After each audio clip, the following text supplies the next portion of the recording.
Wani bayani nake so in yi akan masu bibiyar labaranmu musamman akan yankin kasashen turawan nan wato yankin Europe kenan da suka ƙi taimakawa ƙasar Amerikan wajen yadda za su yi su yaƙi jamhuriyar musulunci wanda kowace ƙasa za ku ga tana neman janyewa ba ta son shiga wanda kuma za ku ga suna ta kawo uzurorinsu wasu ce ai da gaskiyarsu kuma sannan su ba su ga riban faɗan ba su ba su komai ba wanda gani dai ana dai kwaye wa ƙasar Amerikan baya wasu suna ganin cewa kamar suna tausaya Iran ne ko kuma kamar ba sa so su ga suna tausaya Iran ne suna wannan ɗinta kuma alhali abin ba haka yake ba wallahi jama'a Iran ƙarfin su tafi ne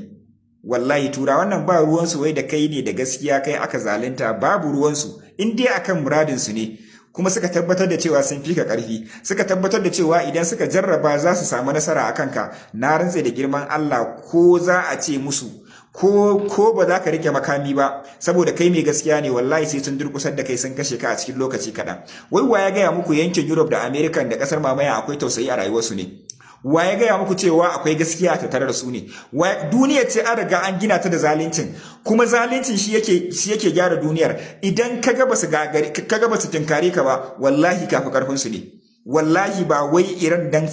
an zakile ta bane ko ga yankin Europe sun isa taimakawa ga Trump sun isa taimakawa kasar mamaya gani suka yi duk yakin da America take tsakalawa ita take fara tsakala daga baya kuma sai su zo su haɗu su taimaka duk inda kuka gani walau Libya ne walau Faransa ne walau Syria ne walau a Iraq ne duk wata ƙasa da kuke ganin cewa da Afghanistan din ne duk wata ƙasa da kuke ganin cewa ƙasar America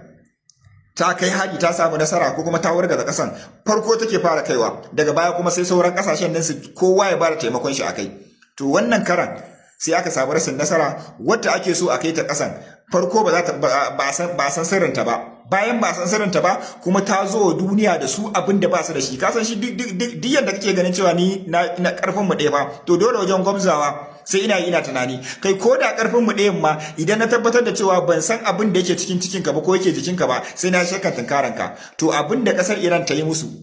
ba su taɓa tunanin cewa ƙasar Amerikan za ta shiga kwana ɗaya kwana biyu ba su haɗo zuciyarsu ba da yau a cikin kwana ɗaya kwana biyu yadda ake ragargazar ƙasar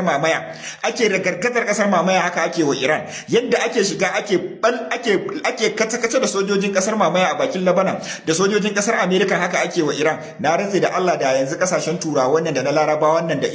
yanzu ko ina ana haɗa jirage da wanda za su bada jirage da wanda za su bada sojoji da wanda za su bada filin jirgin da za a dinga ajiyewa da inda za a zuba mai da kudaden da za a bada da yanzu kowa ya kasafta bangaren Europe da bangaren munafukan musulmai kawai mi za a zo a tamfari jamhuriyar musulunci ne kamar yadda aka tinkari Iraki lokacin Saddam Hussein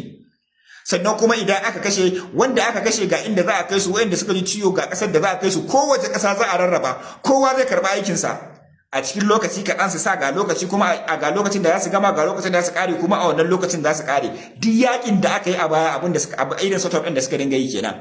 sai Iran ta canja musu tunani da suka taba ta din da ta zo ta dinga gargazar kasar America din suka ga ana yi wa sojojin American kamun fara suka ga ana bi duk inda ma ake tuna kasar da take tunanin cewa zan bada jirgin sama na zan bada filin saukan jirgi na zan bada kuɗi kaza za a zo na ajiye kaza idan kasa kaza an samu zaman an kashe za a kai can a yi magani idan kuma nan sun samu rauni za irin da yadda suka yi a lokacin sadan kowace kasa ta dauka aka gama babu wannan kasashen yankin Middle East dai ba za a samu wannan daukan nauyin ba yankin Europe kuma idan an dauka to kuma makaman Iran fa za su iya zuwa har yankin Europe din kuma ta kai hari wallahi shi yasa yankin Europe suka jabo gefe su Faransa su Germany sauran kasashen nan suka yi shiru saboda ni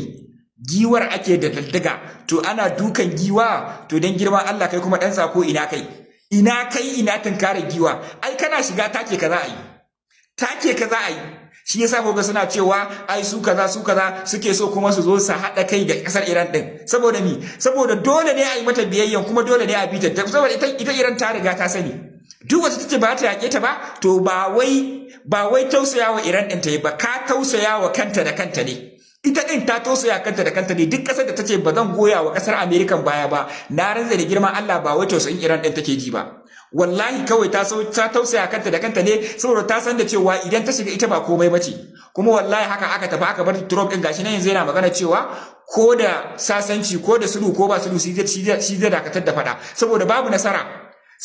nasara shi din jagaban da ya shiga gashi an fatattako shi to ko kuma ya ku bayi din fa wanda ga baki ɗaya da makaman Iran suna nan suna kallon kowace ƙasa, kuma suna nan suna kallon kowane ɓangare, kuma an rasa inda za a zo a ajiye sojojin, an rasa inda za a zo a ajiye makaman, an rasa inda za a zo a kasafta ɗin, babu wannan gurin. To su mahaukata ne za su shiga?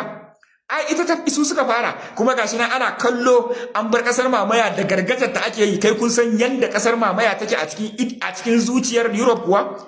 Kasar mamaya ko wani bangare ne, zuciya ce ta Europe. Duk wanda ya taba ta duk duniyar nan in ba kasar Iran din ba, babu wata kasar da za ta taba kasar mamaya ta zauna lafiya. Yau gashi nan suna kallo ana yi wa kasar mamaya dukan sakwara, gabar da yamma, kudu da arewa ana mata, sun rasa yadda za su yi, wallahi bacci ba sa iya yi. Saboda zuciyarsu ce, muradinsu ne, amma sun kasa shiga. Saboda idan suka shiga kasar da duk wani abin da suke tunanin cewa sun bata na kokarin kariya, saboda ita ce take cikin makiya take tsakiyar makiya, take komai, sun bata. Yau gashi nan an yi dugu-dugu da wannan abin, an maida su banza. Wai yau kungiyoyi ne ba kasashe ba suka zama barazana kasar mamaya, to baranta nasu. To a haka ake karban walfawa. Saboda haka daga yanzu jamhuriyar musulunci ta zama walfawa,